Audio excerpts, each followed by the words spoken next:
Good morning everyone. स्वागत है आपका हमारे चैनल पे। और आज है आपका 16 अक्टूबर। आप स्क्रीन पे देख पा रहे हैं। पेन को सिलेक्ट कर लेते हैं हम लोग, अपना पेन को। ओके, 16 अक्टूबर 2025। ठीक है, ये जो पीडीएफ देख रहे हैं ना, इसके बारे में बात कर लेते हैं थोड़ा सा, क्योंकि लोग कंफ्यूज कर जाते हैं कि जुड़ना कैसे है। देखिए, ये जो पीडीएफ है उसके लिए आपको जो है ना 499 का पे करना होगा और स्क्रीनशॉट शेयर करना होगा। ठीक है, ये तो हो गया पेमेंट करने के बाद। आप क्या करोगे ना, हमारा जो वीडियो होता है ना उसके नीचे एक लिंक मिलेगा टेलीग्राम का, उसको आप ज्वाइन करोगे। ठीक है, वहाँ पर आप देखोगे उसका मीडिया फाइल में उस ग्रुप का, तो वहाँ पे आपको पेमेंट का स्क्रीनशॉट दिखेगा, मतलब क्यूआर कोड दिखेगा।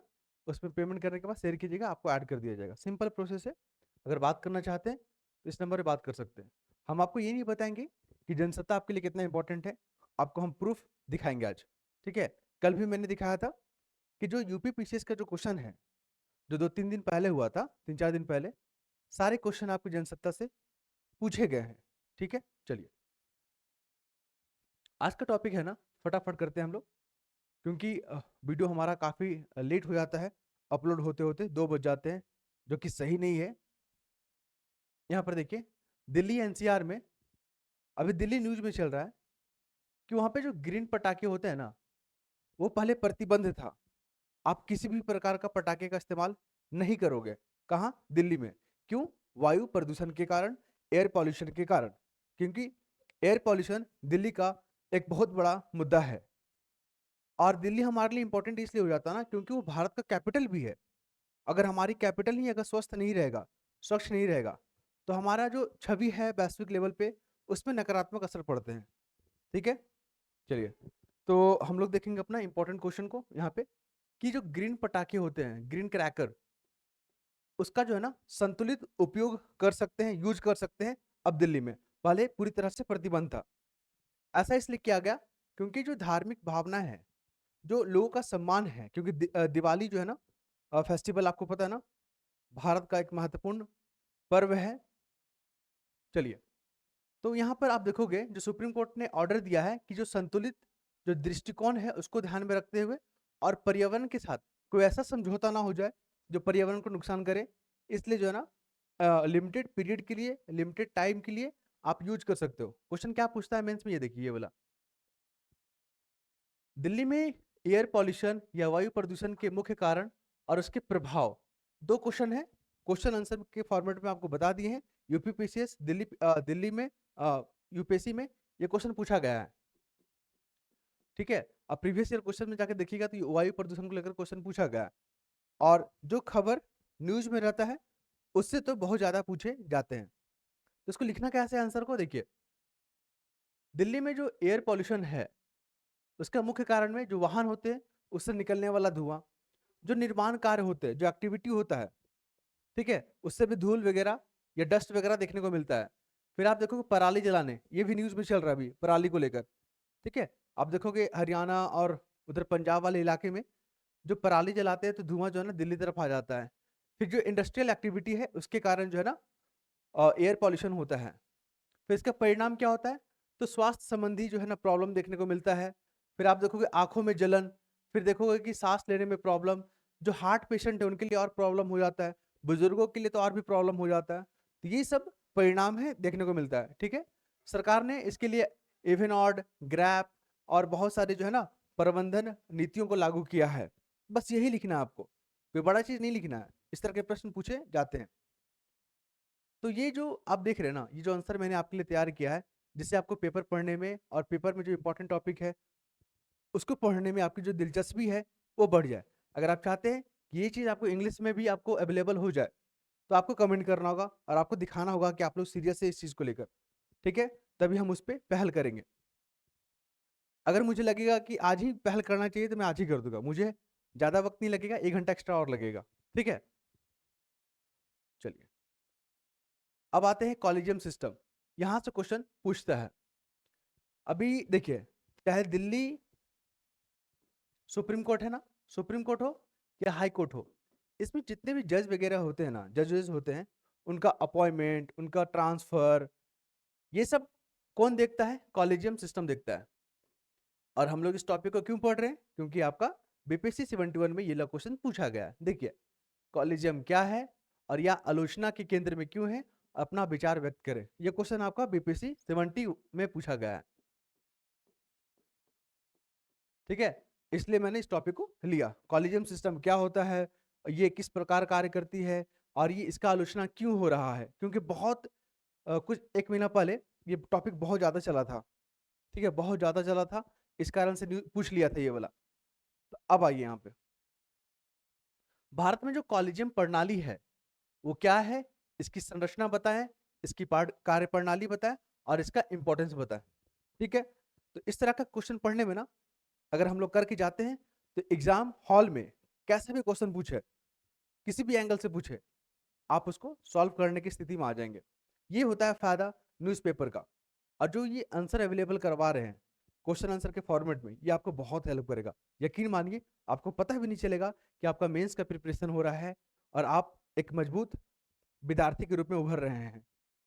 ये उनके लिए फायदा होगा जो नए नए तैयारी में जुड़ रहे हैं, या जो वर्किंग प्रोफेशनल में है, या काफी दिनों से लगे हैं लेकिन उनका फाइनल मेरिट लिस्ट में नाम नहीं आ पा रहा, उनको बहुत हेल्प करेगा। चलिए देखिए, कॉलेजियम प्रणाली क्या होता है, तो हाई कोर्ट हो गया और सुप्रीम कोर्ट हो गया, देख रहे हैं ना, हाई कोर्ट, ठीक है, एंड सुप्रीम कोर्ट में जो जजों का अपॉइंटमेंट होता है, नियुक्ति होता है या ट्रांसफर होता है, वो कॉलेजियम सिस्टम ही करता है। अगर आप देखोगे ना, तो ये जो कॉलेजियम सिस्टम है, आप प्रीलिम्स में भी क्वेश्चन पूछा गया है, क्या ये संविधान में इसका मेंशन है? तो इसका जवाब क्या हो जाएगा? नहीं, नहीं है मेंशन। इसको जो है ना, जुडिशियल जो डिसीजन होते हैं उसके आधार पर इसको बनाया गया है। और भी जुडिशरी से क्वेश्चन क्या पूछता है कि हाई कोर्ट में जजों की संख्या अगर बढ़ाना है तो ये पावर किसको दिया गया है, ये क्वेश्चन बीपीएससी में पूछा गया है। सुप्रीम कोर्ट में जजों की संख्या बढ़ाना है, ये पावर किसको दिया गया है, यूपीपीसीएस में पूछा गया है। आप समझ रहे हैं ना, कॉलेजियम सिस्टम के बारे में पूछ लिया है। और महाभियोग प्रक्रिया, जिसको इम्पीचमेंट बोलते हैं इंग्लिश में, वो क्या है? तो अगर इनको हटाना होगा जजेस को, अभी आपने देखा था ना, दिल्ली इलाहाबाद हाईकोर्ट के जो जज थे उनको हटाने की बात चल रहा था, क्योंकि उनके घर में बहुत सारे नोट मिले थे, नकदी मिले थे, कैश मिले थे, आपने देखा था ना। तो इस कारण से जुडिशरी बहुत इंपॉर्टेंट है, क्वेश्चन आएगा ही आएगा।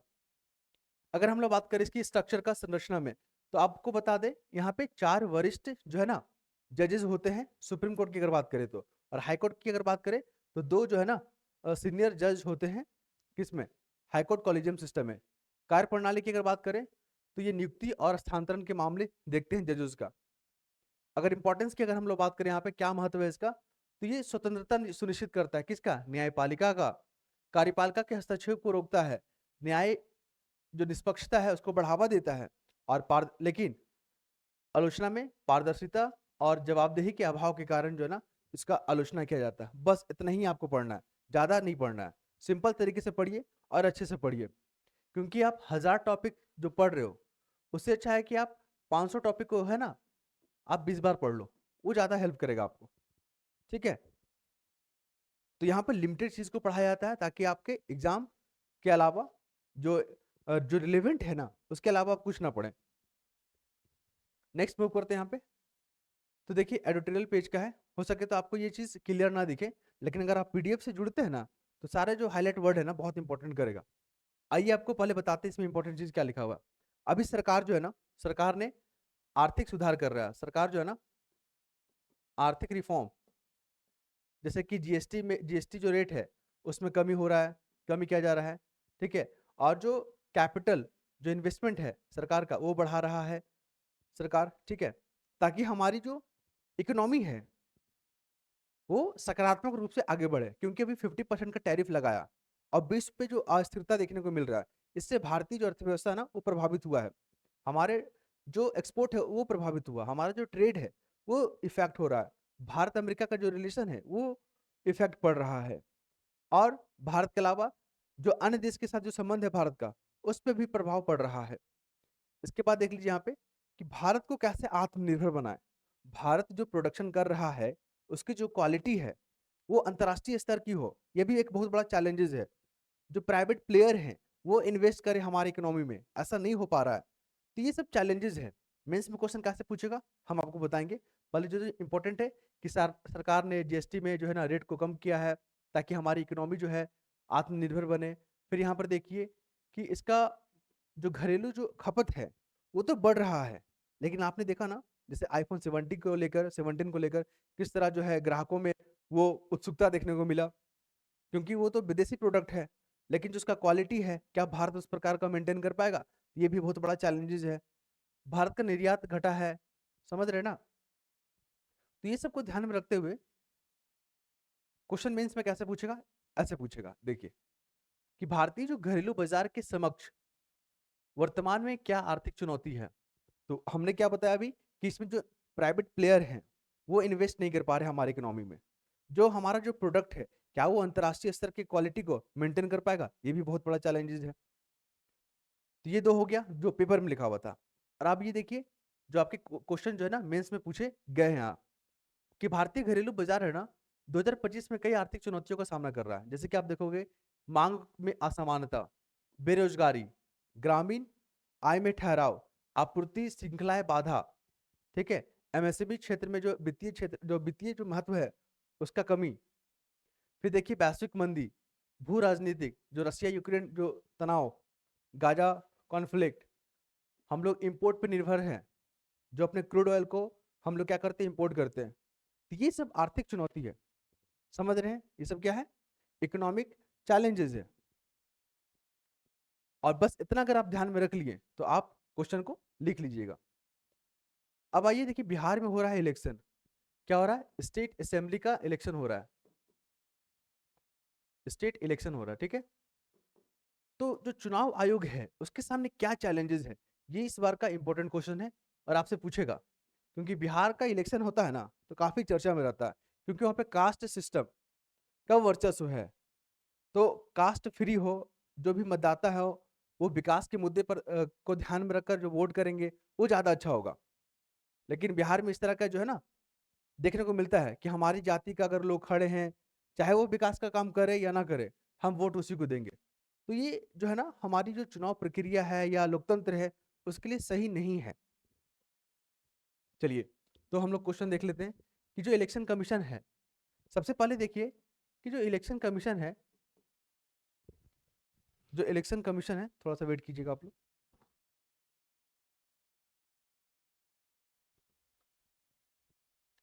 ओके, तो हम लोग बात कर रहे थे इलेक्शन कमीशन के बारे में। इलेक्शन कमीशन से प्रीलिम्स में क्या क्वेश्चन पूछता है उसको ध्यान में रखिए।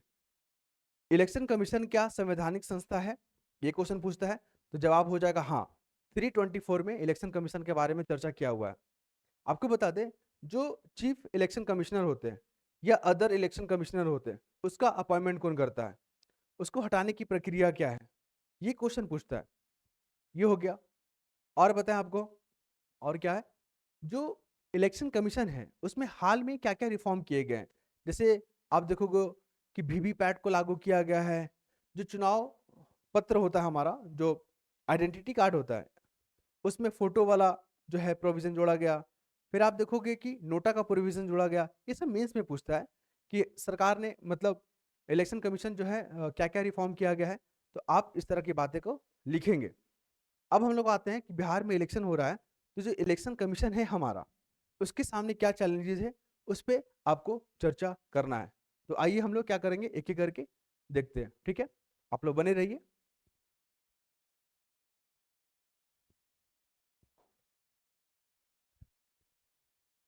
ओके, तो आइए यहाँ पे। तो हमारा जो बिहार है, ठीक है, जब वहां पे इलेक्शन होता है तो हमारे जो इलेक्शन कमीशन उनके सामने क्या चैलेंजेस है कि धन बल का प्रयोग ना हो, मतलब पैसा का बहुत ज्यादा यूज होता है। एक लिमिट है ना, आपको इतना जो है इससे ज्यादा खर्च नहीं करना है। नहीं तो जो गरीब हैं जिनके पास वित्तीय संसाधन नहीं है तो वो लोग लोकतंत्र में पार्टिसिपेट कैसे करेंगे। मान लीजिए उनको इलेक्शन लड़ना है और उनके पास धन नहीं है तो वो लोग पार्टिसिपेट कैसे कर पाएंगे। तो धन बल का जो है प्रयोग सीमित हो, ये हो गया। फिर जो मुफ्त उपहार, लोग जो है ना वोट को प्रभावित करने के लिए कि अगर आप हमको वोट देंगे तो हम आपको साड़ी देंगे, हम आपको बैग देंगे, आपको साइकिल देंगे। इस तरह की जो लालच है, मुफ्त उपहार है, उससे निपटना एक बहुत बड़ा चैलेंजेस है। बिहार में शराबबंदी है, लेकिन आप देख रहे हो ना कि बिहार में आए दिन आपने देखा होगा कि शराब का जो तस्करी कर रहे हैं, वो लोग पकड़ा जा रहे हैं। तो बिहार में जो शराब को रोकना, तस्करी को रोकना, एक बहुत बड़ा चैलेंजेस है बिहार इलेक्शन कमीशन के सामने। तो जितने भी विभाग हैं, सबको नोटिस जारी किया गया है इलेक्शन कमीशन के द्वारा। आइए क्वेश्चन देखिए, मेंस में ऐसे पूछेगा आपसे, और इस बार का वेरी वेरी इंपॉर्टेंट है। आप इंटरव्यू दीजिएगा ना 70 वाला, तो ये टॉपिक इंपॉर्टेंट हो गया आपके लिए। पूछेगा कि इलेक्शन कमीशन के सामने क्या क्या चैलेंजेस है, तो दो तीन आपको पता होना चाहिए कम से कम, कि बिहार में जो स्वतंत्र है और निष्पक्ष चुनाव कराने के लिए चुनाव आयोग के सामने ये सब चैलेंजेस है। धनबल का, बाहुबल का प्रभाव, फर्जी मतदाता, आपने देखा ना, एसआईआर, जातीय ध्रुवीकरण, आचार संहिता का सही से पालन हो, डिजिटल प्रचार, और डीप फेक, एआई का इस्तेमाल कहीं लोग भ्रम फैलाने के लिए ना कर दे। समझ रहे ना? तो ये सब चैलेंजेस है, और ये सब आर्टिकल जो है ना आपकी न्यूज में दिया हुआ है, इसलिए हम उसको जो है ना एनालिसिस कर रहे हैं, और सारे इंपॉर्टेंट है। ये देखिए यहाँ पे व्यापार घाटा को लेकर यूपीएससी ने क्वेश्चन पूछा हुआ है कि व्यापार घाटा से क्या समझते हैं। डेफिनेशन दे दिया था ABCD करके, उसमें सेलेक्ट करना था। ये हाल की क्वेश्चन है, 2-3 साल पहले पूछा गया था, और उसके बाद कमीशन ने भी कई बार पूछा है, और हमारे पास अभी इतना वक्त नहीं है कि स्क्रीनशॉट आपको दिखाएं, लेकिन यकीन मानिए क्वेश्चन बहुत सारे पूछे गए हैं व्यापार घाटा को लेकर।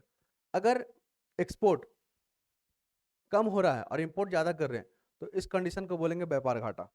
याद रखिएगा, इस कंडीशन को क्या बोलेंगे? व्यापार घाटा। बस इतना ही याद रखिए। तो भारत का जो व्यापार घाटा है वो बढ़ रहा है, जो कि बहुत बड़ा चैलेंजेस है, बहुत बड़ा कंसर्न है। ठीक है, और हम लोग क्या क्या इंपोर्ट करते हैं? सोना करते हैं, उर्वरक करते हैं, चांदी वगैरह क्या कर रहे हैं? इंपोर्ट कर रहे हैं। क्रूड ऑयल को क्या कर रहे हैं? इंपोर्ट कर रहे हैं। ठीक है, अभी धनतेरस आने वाला है कुछ दिन बाद, 2 दिन के बाद।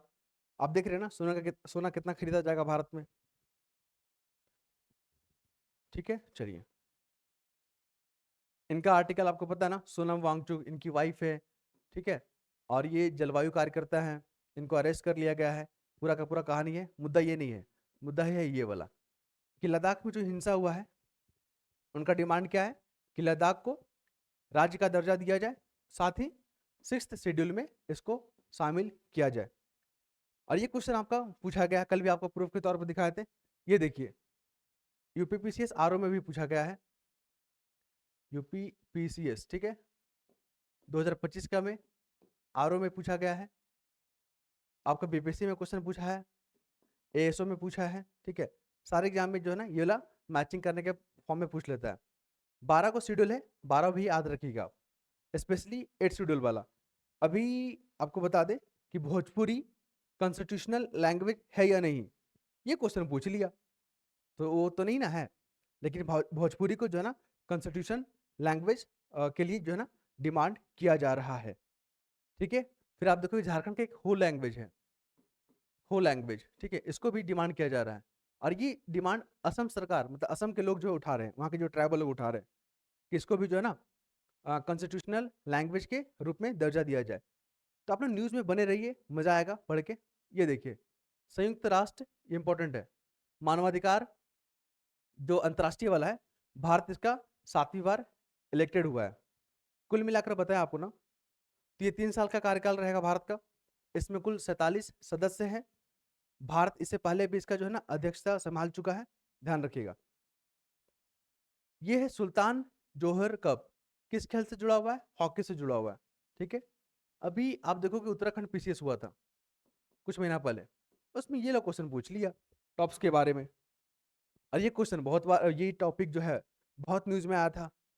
इसका फुल फॉर्म याद रखिएगा, टारगेट ओलंपिक पोडियम स्कीम। ये जो जो प्लेयर होते हैं ना, जिनमें संभावना है कि ओलंपिक में बेहतर प्रदर्शन कर सके, तो उनको सेलेक्ट किया जाता है, और उनको जो है ना अंतर्राष्ट्रीय स्तर के सुख सुविधाएं, जो भी खेल परीक्षण से जुड़ा हुआ है, सब कुछ प्रोवाइड किया जाता है। आपने नीरज चोपड़ा जी को जानते ही हैं, हमारे जो ओलंपिक विजेता हैं, वो गोल्ड मेडल और सिल्वर मेडल दोनों लेकर आए हुए, उनको भी ये फैसिलिटी दिया गया था। अब आइए मैप में, मैप का सेक्शन में आज अफगानिस्तान कहाँ गया, ये वाला।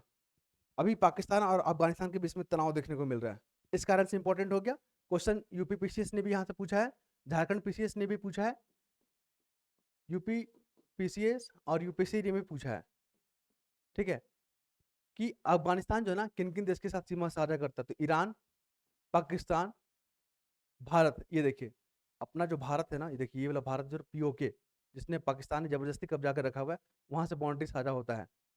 3 हो गया। तजाकिस्तान, तुर्कमेनिस्तान, ठीक है। और कुछ छूट रहा है क्या? चाइना, चाइना करता है क्या? चाइना करता है। तो ये सब कंट्री को ध्यान में रखिएगा, इंपॉर्टेंट है, पूछ लेगा। ब्राजील के बारे में हम लोग पढ़ रहे थे और आपका यूपीपीसीएस ने पूछ लिया कि यहाँ पर जो वर्षा वन है इस क्षेत्र को, उसको बोला जाता है सेल्वा। याद रखिएगा, आगे आने वाले एग्जाम में ये रिपीट करेगा अभी। 72 बीपीसी 72 को अगर फोकस कर रहे हैं ना, तो ये सब क्वेश्चन बहुत इंपॉर्टेंट है, याद रखिएगा। चलिए, और गाजा वाला तो हम लोग देख किए हैं, इसको आप समझ ही रहे हैं कि मेडिटेरियन सी किन किन देश के साथ सीमा साझा करता है। ये जो सीरिया है ना, या और मेडिटेरियन सी, ये लोग सीमा साझा नहीं करता। ये क्वेश्चन यूपीएससी ने पूछ लिया है। तो ये तमाम फैक्ट पीडीएफ के बारे में आपको फिर से बता दें कि आपको मिलेगा कैसे। हमारा वीडियो जब आप देखते हैं ना, तो उसमें कमेंट में आप जाके देखिएगा, एक लिंक मिलेगा टेलीग्राम का, ठीक है। उसको जैसे ज्वाइन होइएगा ना, तो उस ग्रुप में आपको जो है ना पेमेंट वाला स्क्रीनशॉट देखने को मिलेगा, मतलब पेमेंट वाला क्यूआर कोड। उसमें जाके आप पेमेंट कीजिएगा और उसी ग्रुप में आप स्क्रीनशॉट को शेयर कर दीजिएगा। जैसे ही इन्फॉर्मेशन मेरे पास आएगा, आपको ऑटोमेटिकली ऐड कर लिया जाएगा, ठीक है। ये पीडीएफ का फायदा क्या होगा कि आपको कम समय में रिवीजन, जो वर्ड हाईलाइट किए गए हैं उसको आप देखिएगा, क्वेश्चन आंसर आपको देखने को मिल जाएगा। अगर आप डेली 3 से 4 क्वेश्चन अगर मेंस वाला देख लेते हैं ना, तो आपका मेंस यकीन मानिए बहुत अच्छा तैयारी हो जाएगा, ठीक है। चलिए, तो नेक्स्ट वीडियो में मिलते हैं हम लोग इसी ऊर्जा के साथ। और थोड़ा सा भी आपको अच्छा लगता है तो आप लोग कमेंट करेंगे, ठीक है, क्योंकि आपका कमेंट हमारे लिए जो है ना वो मूल्यवान चीज़ है, जिससे हम उसमें सुधार करेंगे। मुझे लगेगा कि हाँ इसमें कुछ और भी ऐड करना चाहिए, तो बिल्कुल करेंगे। ये वीडियो जो है ना बिल्कुल फ्री है और आपको जरूरत नहीं है कि पीडीएफ खरीदे, ठीक है। अगर आप वीडियो से ही नोट्स बना सकते हैं तो बिल्कुल बनाइए, कोई दिक्कत नहीं है। लेकिन वो पीडीएफ जो है ना उनके लिए ज़्यादा हेल्प करेगा, जिसको हम लोग वीडियो में डिस्कस किए हैं। तो नेक्स्ट वीडियो मिलते हैं हम लोग, धन्यवाद।